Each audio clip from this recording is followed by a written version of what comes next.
લઈને અનેક ખુલાસા પણ સામે આવી રહ્યા છે અને આ અગ્નિકાંડ પર થતા જે મોટા ખુલાસા છે તે પણ આપને દર્શાવી દઈએ, જેમાં સંપૂર્ણ ગેરકાયદે ચાલતો હતો ટીઆરપી ગેમ ઝોન। આ સૌથી મોટો ખુલાસો થયો છે અને તેને લઈને જે નિયમોના ધજાગરા ઉડ્યા છે તે પણ અમે આપને એક એક બાદ જણાવીશું। ટીઆરપી ગેમ ઝોન માટે બીયુ સહિતની કોઈ પણ મંજૂરી ન હતી। બીયુ એટલે કે બિલ્ડિંગ યુઝ નો એક દસ્તાવેજ આવે છે જેનાથી તમે એ જે બાંધકામ છે એ જગ્યા છે તેનો ઉપયોગ કરી શકો છો।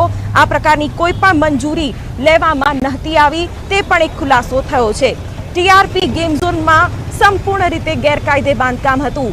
વારંવાર અમે આપને દર્શાવ્યું છે કે આખું ફેબ્રિકેશનનું બાંધકામ હતું અને કોઈ પણ ફાયર સેફટી ન રહે તે રીતની આખી સિસ્ટમ અહીં ઊભી કરવામાં આવી હતી અને આ તમામની વચ્ચે હાઈકોર્ટની સુનાવણીમાં પણ મોટા ખુલાસા થયા છે।